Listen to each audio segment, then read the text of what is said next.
welcome back to my channel. I meant to film this a long time ago. This is my DNFs from 2022, but I was sick on New Year's Eve. I spent the whole night in bed with a horrible flu, like fevers, chills. My poor dog was next to me, just like looking at me like, Mom, don't die. And his name is Pippin and he's a corgi.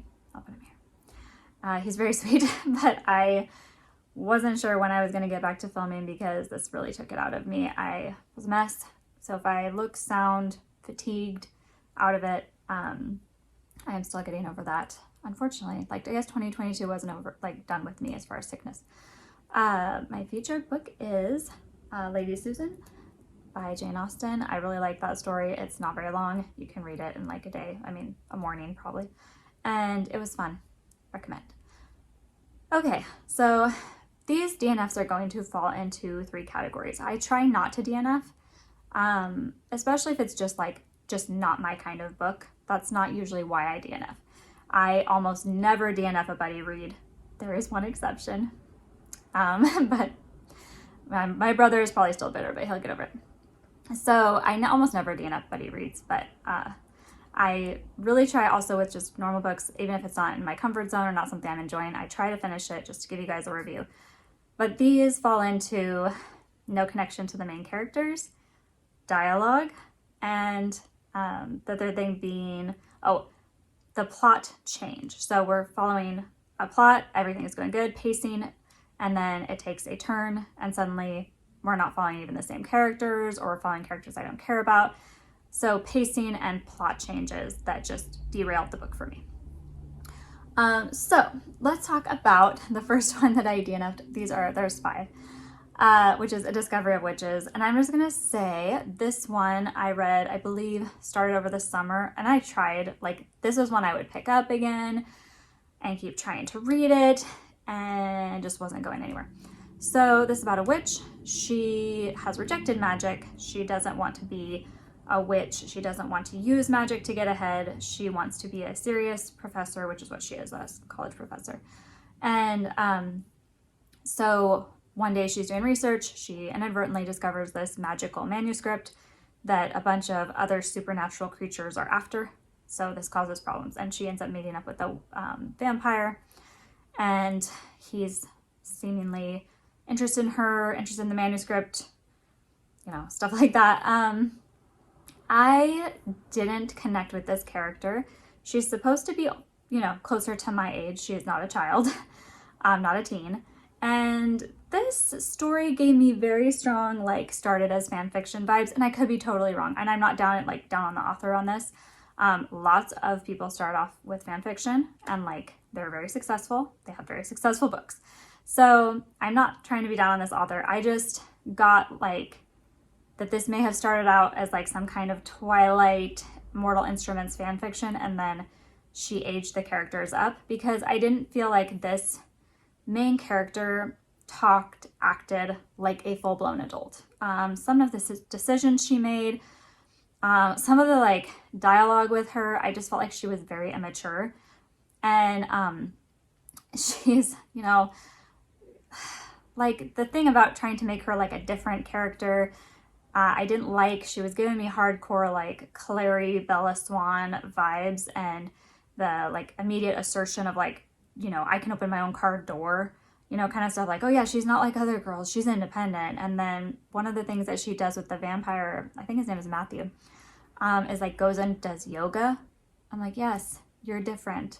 What 30-year-old white woman doesn't do yoga? I don't know. It didn't work for me. I didn't feel any connection to her, and neither her nor Matthew were interesting to me. I felt like they used a lot of, these people are smart, they're really smart. He's thousands of years old, he's super smart, but then they didn't seem very smart, So if you can't write really intelligent characters, but you keep telling us how intelligent they are, then I didn't connect to that, and it just didn't work for me. But if you think that this one is one I should revisit, let me know. Vote in the comments for which one of these I should pick back up, because I will do it. Okay, now we are on to Picture of Dorian Gray.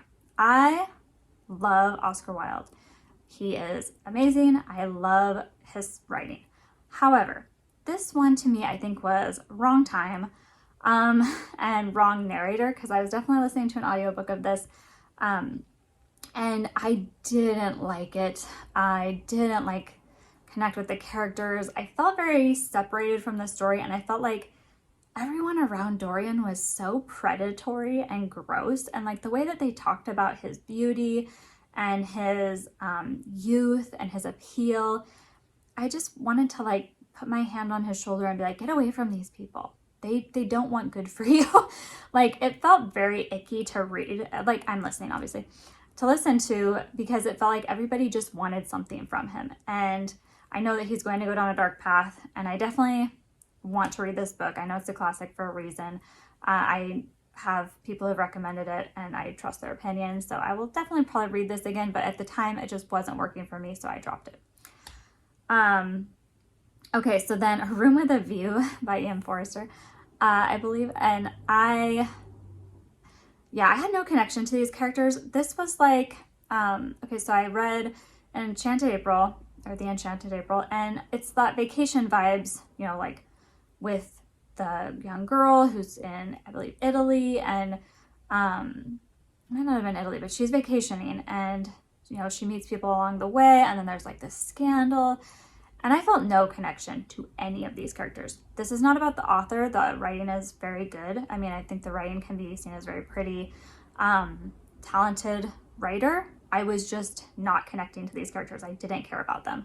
And unlike Enchanted April, where I really felt connected to the characters and their struggles, I just didn't care about this. And once the scandal happened, I was like, that happened and that's the big deal.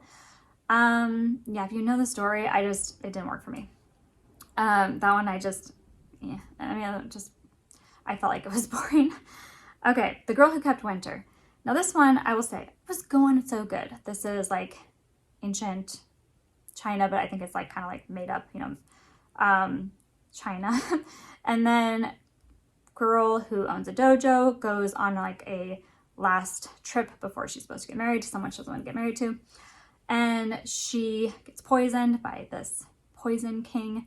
Inadvertently, he's not like trying to kill her, but, and she survives. So then like problems ensue from there. But I loved her, loved the poison king guy, and this is like going along at a good pace. Then we veer off into a hardcore side character story. And I was so not on board for that, because the pacing of it was really good. Like, you're moving forward, you're with these two characters. It's like, you know, you're really invested in what's going to happen with them.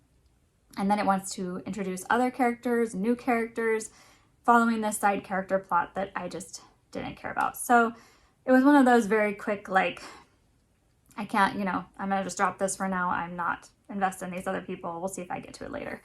But I was liking it as far as that goes, but definitely like that kind of stuff will throw me off from a story. But I did, you know, enjoy it, and I think the writing was good, and I like the like overall storyline. It's just when you're feeling so connected and invested in a story, and then it's, you know, you're derailed from that main plot point, I just think it didn't work for me. Okay, and finally, the one that I kept coming back to, kept trying to read. I was trying so hard because so many people on Instagram, Bookstagram, I guess, have talked about this series. So the first book being Crave. Sorry, people honking outside. I'm like, get your stuff together. Okay, so Crave. This is going to be no connection to the characters plus dialogue, which killed this for me. After reading the first like meeting between what I assume are the two main characters, I was so confused.